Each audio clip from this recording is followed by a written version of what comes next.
Good morning, everybody. It's Marcia from Kansas Misfit, and today I'm going to talk to you about Friday's video, um, which is everything is purposeful, and we're reading Exodus 12 through 15. Want to grab your Bibles and follow along?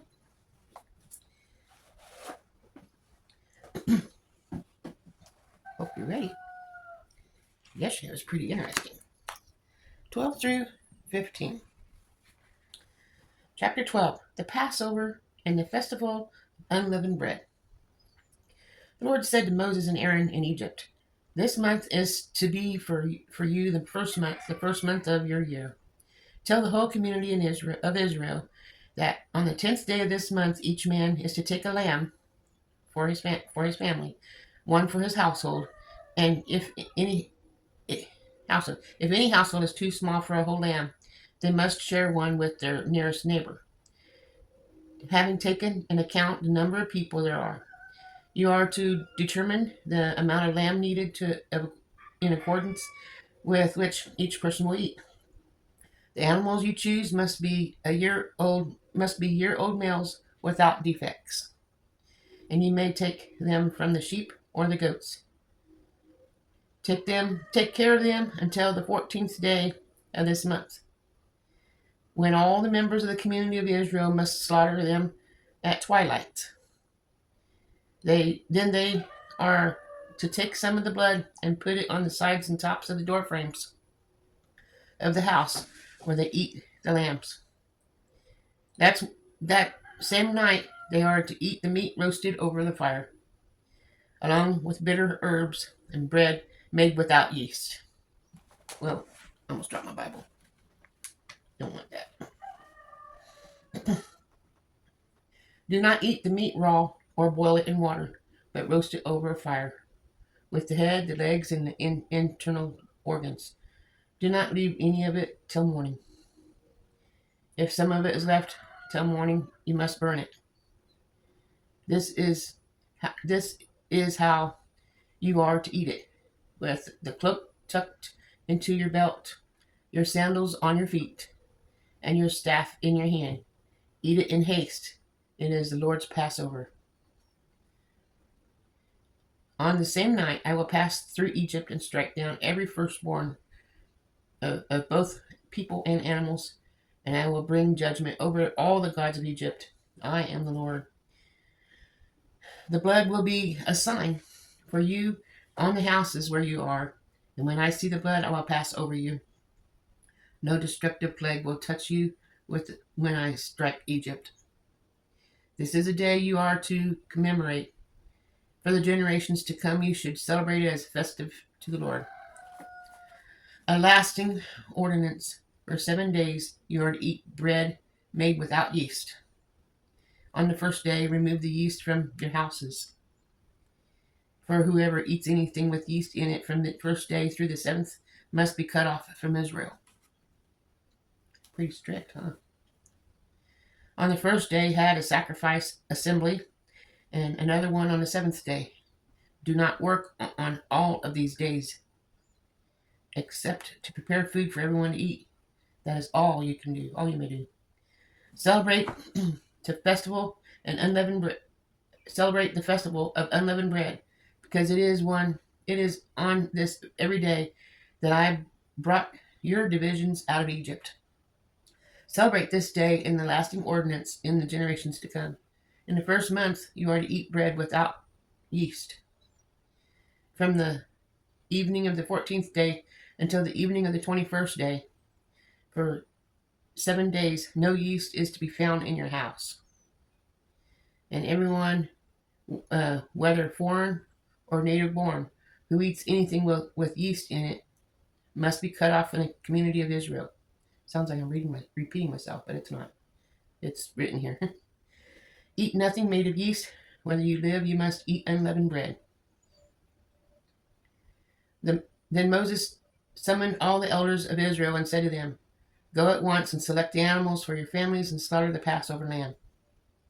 Take a bunch of hyssop, dip it into the blood in the basin, and put some of the blood on the top and both sides of your door frame.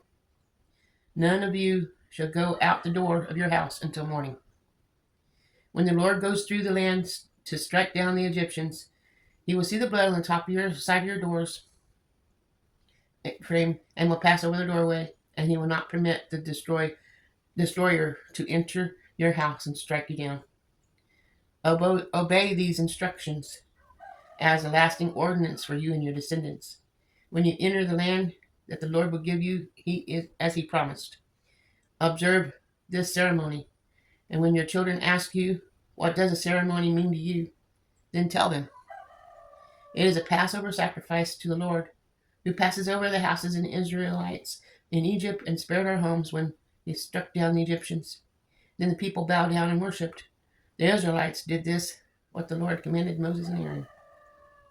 At midnight, the Lord struck down all the firstborn in Egypt, from the firstborn of Pharaoh, who sat on the throne, to the firstborn of prisoners, who was in the dungeon, and the firstborn of all living stock as well. Pharaoh and all his officials, with all the Egyptians, got up during the night, and there was a loud wailing in Egypt, for there was not a house without someone dead. The Exodus. During the night, Pharaoh summoned Moses and Aaron and said, "Up, leave my people, you and the Israelites. Go, worship the Lord as you have asked. Take your flocks and herds as you have said, and go, and also bless me." The Egyptians urged the people to hurry and leave the country, for otherwise, they said, we will all die. So the people took their dough before the yeast was added, and carried it on their shoulders in kneading thoughts wrapped in clothing. The Israelites did as Moses instructed and asked the Egyptians for articles of silver and gold and clothing, for the Lord had made the Egyptians favorably disposed toward the people, and they gave them what they asked for. So they plundered the Egyptians. The Israelites journeyed from Ramses to Succoth, and there were about 600,000 men on foot, besides women and children. Many other people went up with them, and also large droves of livestock, both flocks and herds. When the dough of the Israelites had brought from Egypt, they baked loaves of unleavened bread. The dough was without yeast because they had been driven out of Egypt and did not have time to prepare food for themselves. Now, the length of time the Israelites people lived in Egypt was 430 years. At the end of the 430 years, to the very day, all the Lord's divisions left Egypt, because the Lord kept vigil the night to bring them out of Egypt. On this night, all the Israelites are to keep the vigil to honor the Lord on the generations to come. Passover restrictions. The Lord said to Moses and Aaron, there is regulations on the Passover meal. No foreigner may eat it. Any slave who have bought may eat it after you have circumcised him, but a temporary resident or a hired worker may not eat it. It must be eaten inside the house. Take none of the meat outside the house. Do not break any of the bones. The whole community of Israel must celebrate it. A foreigner residing among you who wants to celebrate the Lord's Passover must have all the males in their household circumcised. Then he may take part of the like one born in the land. No circumcised male may eat it. The same law applies both of the native born and of the foreign residing among you. Feels like there's a glare. I'm sorry. All the Israelites did just what the Lord had commanded Moses and Aaron. And on the very day the Lord brought the Israelites out of Egypt by their divisions.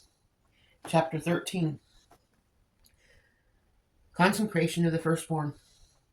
The Lord said to Moses, "Consecrate to me every firstborn male. The first offspring of every womb among the Israelites belongs to me, whether human or animal." Then Moses said to the people, "Commemorate this day, the day you came out of Egypt, out of the land of slavery, because the Lord brought you out of it with a mighty hand. Eat nothing containing yeast. Today is the month of Avi, A-V-I-V. You are leaving. When the Lord brings you into the land of Canaanites, Hades, Amorites, Havites, and Jebusites, the land he swore to its ancestors to give you, a land flowing with milk and honey. You are to observe the ceremony of this month.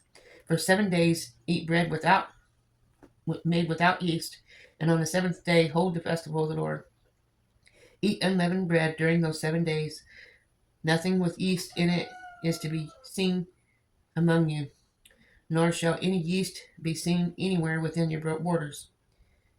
Or you, well, on that day, tell your son, I do this because of what the Lord did for me when I came out of Egypt. This observance will be for one of the this observance will be for you like the sign on your hand and a reminder on your forehead that this law of the Lord is to be on your lips. For the Lord brought you out of Egypt with his mighty hand. You must keep the ordinance at the appointed time after that year. After the Lord brings you into the land of Canaanites and gives it to you, as he promised an oath to you and your ancestors, you are to give over to the Lord the first offspring of every womb, all the firstborn males and every livestock belonging to the Lord. Redeem with the lamb every firstborn donkey, but if you do not redeem it, break its neck. Redeem your firstborn among your sons. In the days to come, when your son asks you, what does this mean? Say to him, with the mighty hand the Lord brought us out of Egypt, out of the land of slavery. When Pharaoh stubbornly refused to let us go, the Lord killed the firstborn of both people and animals in Egypt. This is why I sacrificed to the Lord the first male offspring of every womb, and redeemed each of my firstborn sons. And it will be like the sign of the hand and a symbol on your forehead that the Lord brought us out of Egypt with this mighty hand. Crossing the sea. When Pharaoh let the people go, God did not lead them on the road through the Philistine country, but though it was shorter. For God said, if they face war, they might change their minds and return to Egypt. So God led the people along the desert road toward the Red Sea. The Israelites went up out of Egypt ready for battle. Moses took the bones of Joseph with him because Joseph had made the Israelites swear an oath.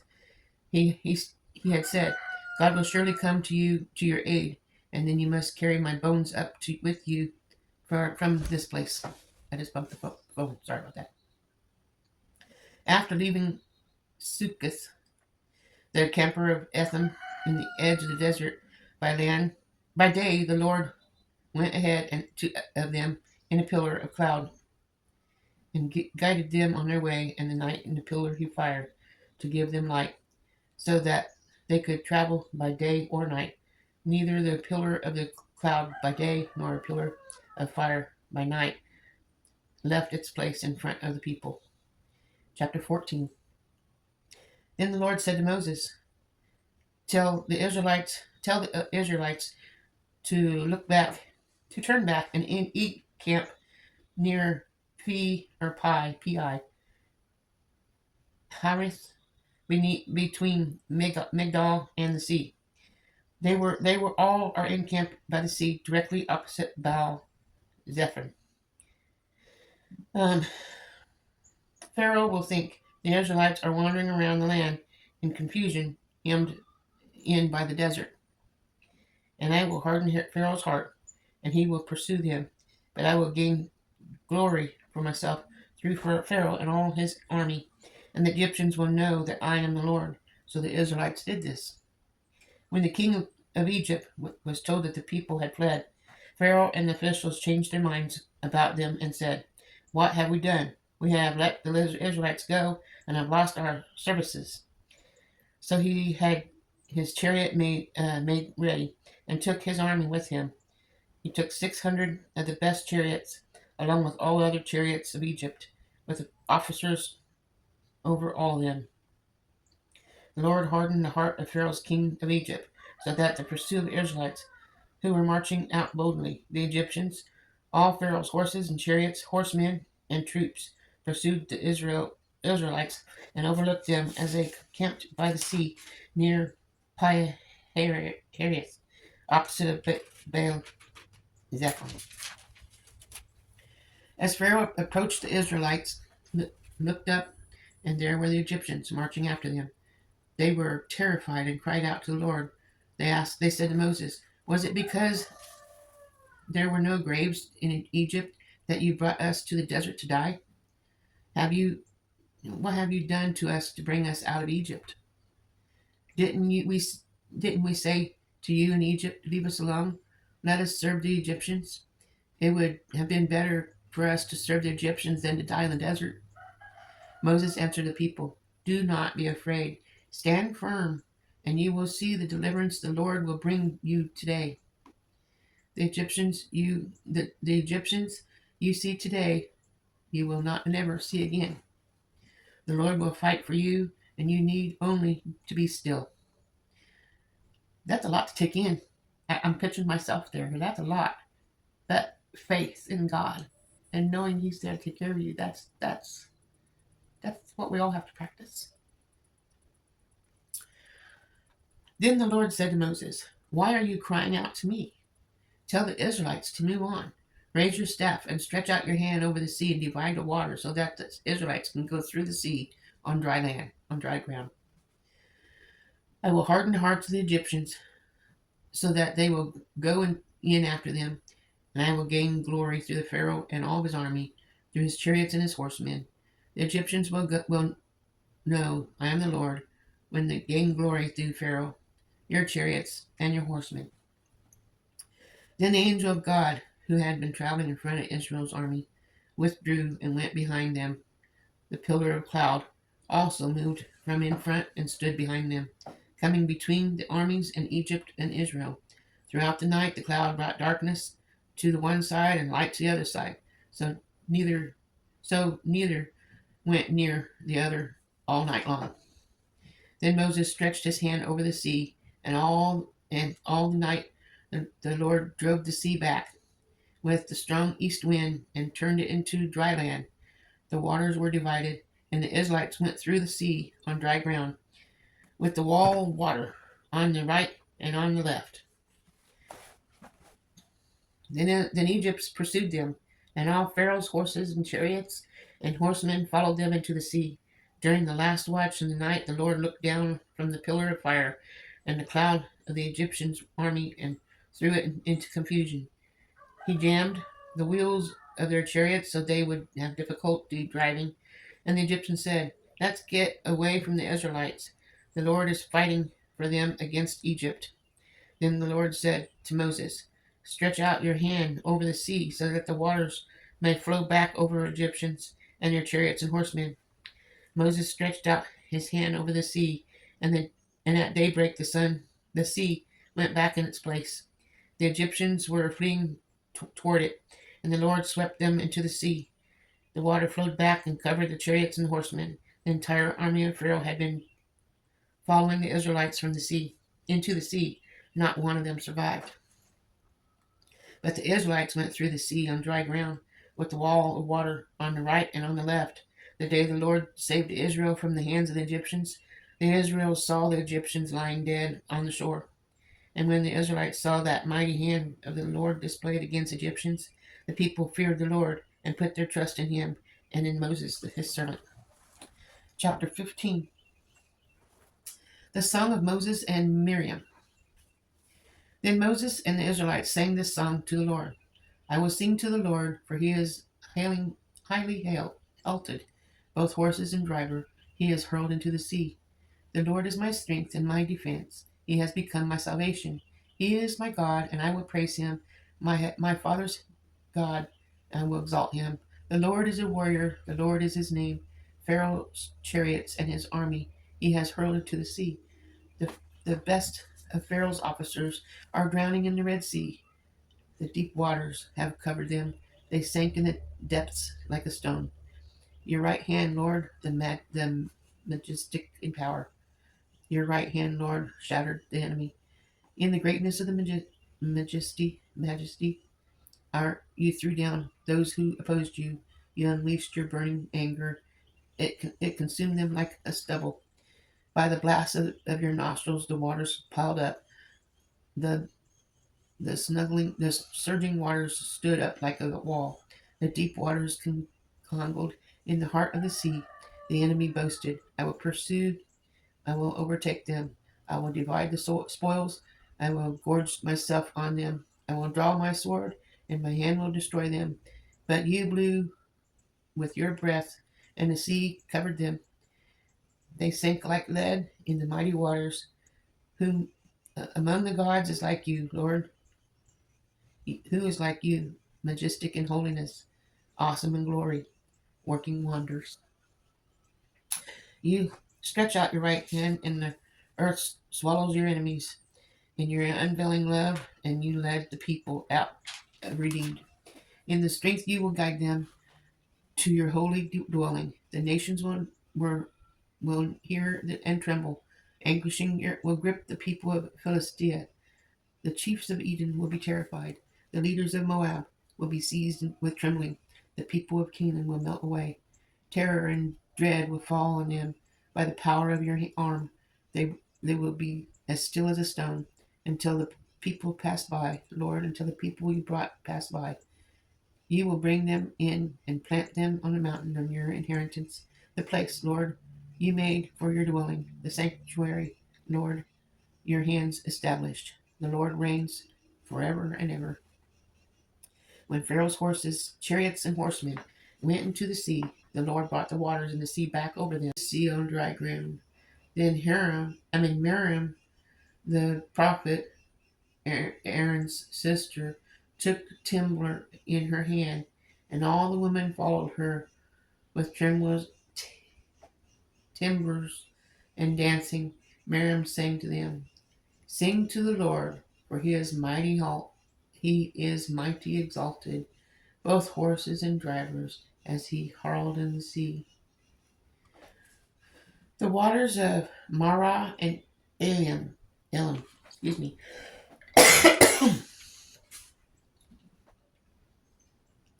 Then Moses led Israel from the Red Sea, and they went into the desert of Shur. For 3 days they traveled in the desert without finding water. When they came to Marah, Marah, I probably pronounced it wrong, they could not drink its water because it was bitter. This is why the place is called Marah. Marah, okay. So two people grumbled against Moses, saying, "What are we to drink?" Then Moses cried out to the Lord. The Lord showed him a piece of wood. He threw it into the water. And the water became fit to drink. There the Lord issued a ruling and instructions for them to put them to the test. He said, "If you listen carefully to the Lord your God and do what is right in his eyes, he will put attention to his commands and get all he decreases. I will not bring any I will not bring on you any of the diseases I brought into the Egyptians, for I am the Lord who heals you."